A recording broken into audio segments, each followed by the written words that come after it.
Hola, soy Hanna y en esta nueva emisión los voy a acompañar para hablar sobre la dinámica de la migración venezolana en América Latina. La migración venezolana hacia los países vecinos en América del Sur es un fenómeno sin precedentes, sobre todo en la historia de un país que siempre fue considerado un puerto seguro para migrantes y refugiados de otras naciones, por sus instituciones políticas estables y, por supuesto, por su economía. La Plataforma de Coordinación para Refugiados y Migrantes de Venezuela indica que más de 5,5 millones de ciudadanos venezolanos está viviendo fuera de su país como migrantes o refugiados. La mayoría de la población migrante venezolana partió de su país en el año 2018. Este flujo migratorio puede ser considerado un éxodo sin precedentes en la historia reciente de América del Sur, por ser la primera vez que países como Colombia, Perú, Ecuador y Brasil recibían tantos migrantes externos, sobre todo teniendo en cuenta que son países históricamente conocidos por ser migrantes y no receptores.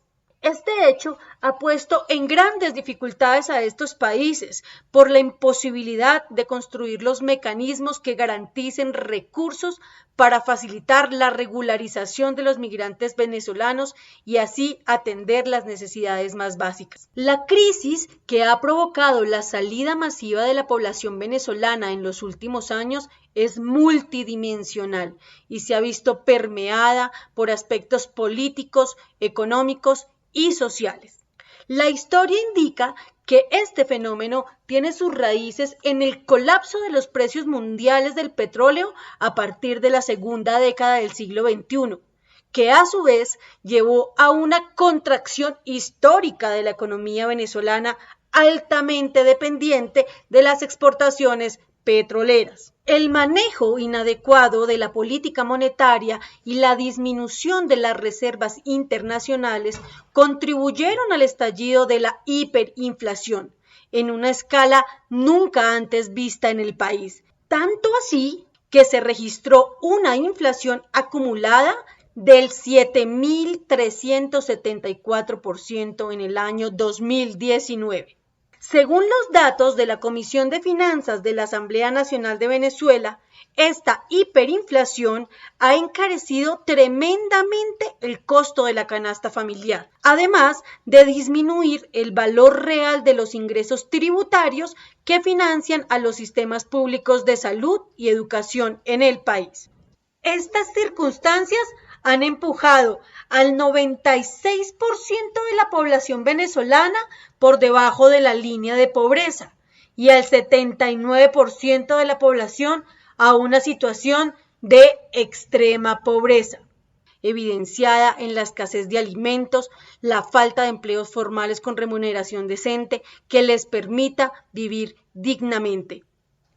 Este escenario devastador se constituye como el motivo principal de la mayoría de los migrantes venezolanos para salir de su país.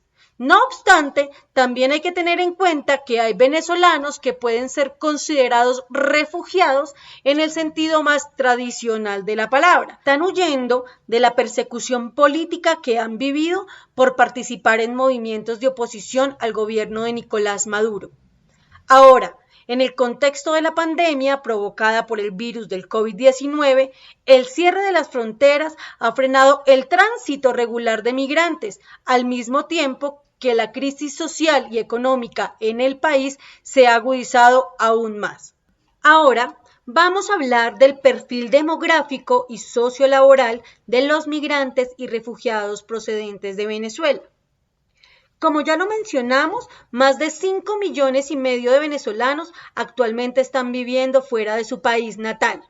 De ellos, cerca del 77% se encuentra en países de América del Sur. Muchos han llegado a estos países luego de largos días de viaje en transporte terrestre o a pie. Se estima que para llegar a países como Argentina, Brasil o Chile, los viajeros pueden durar entre 7 y 23 meses.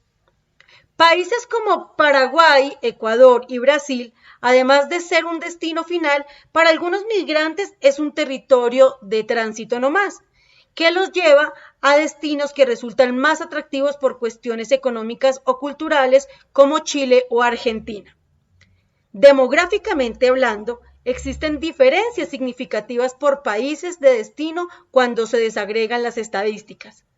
En cuanto al género, según el estudio de la matriz de seguimiento de desplazamiento de la OIM, en Colombia, el 59% de migrantes y refugiados procedentes de Venezuela son mujeres y el 41% son hombres, mientras en Perú la tendencia es contraria.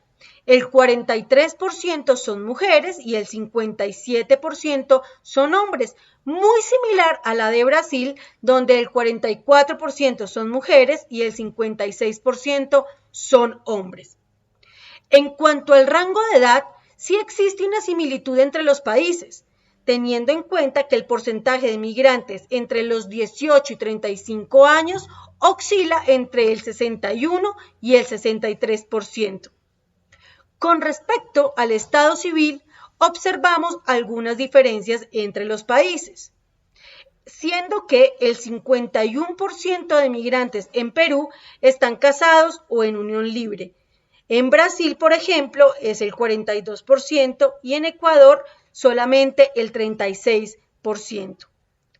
La matriz también evidencia que la población migrante en Colombia tiene un nivel educativo mucho más bajo que el de quienes se encuentran en Ecuador, Brasil y Perú. Ahora bien, hablando de la situación laboral, se evidencia que en general las tasas de desempleo entre los migrantes y refugiados procedentes de Venezuela están más altas que las tasas de desempleo de los habitantes nacionales de los países de destino. También las tasas de empleo informal están más altas entre los migrantes y refugiados que los habitantes nacionales en Ecuador, Perú, Colombia y Brasil.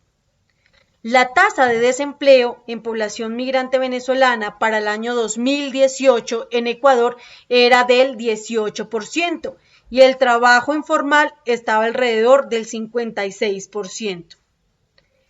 En el estado de Roraima, en Brasil, se registraba que el 45% de migrantes estaba desempleado y el 48% estaba en la economía informal.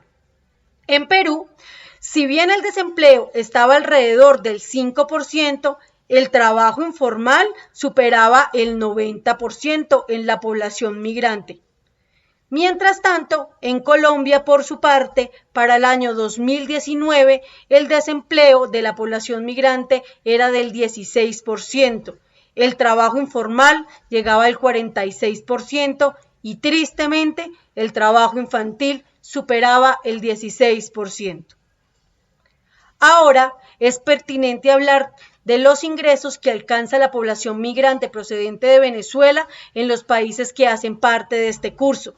Se evidencia así con gran preocupación que los porcentajes de personas que reciben menos de un salario mínimo nacional vigente son muy altos, siendo que en Colombia es del 87%, en Ecuador del 83%, en Brasil del 73% y en Perú del 46%. Como podemos ver, la situación laboral de los migrantes venezolanos en los países andinos y en el Brasil se caracteriza generalmente por altos niveles de informalidad, desempleo, subempleo y empleo mal remunerado. En países como Brasil, Ecuador y Perú, a pesar de su grado más alto de cualificación profesional, pocos trabajadores migrantes tienen la posibilidad real de aplicar sus conocimientos técnicos y profesionales debido a los grandes impedimentos burocráticos que limitan la validación de títulos académicos en estos países. Situación que los obliga a desempeñar trabajos en sectores informales donde prevalecen salarios inadecuados, baja cobertura en seguridad social y casi que ninguna cobertura en la negociación colectiva. Finalmente, las dificultades para regularizar su situación migratoria obstaculiza su capacidad de buscar mejores empleos y de organizarse libremente en sindicatos y asociaciones para poder defender sus derechos. Después de este recorrido demográfico y sociolaboral, concluimos que es urgente la construcción de alianzas más fuertes entre organizaciones sindicales, asociaciones de migrantes venezolanos y organizaciones no gubernamentales humanitarias operando en América del Sur para garantizar un mejor cumplimiento de los derechos humanos, sociales y laborales para toda la población migrante procedente de Venezuela.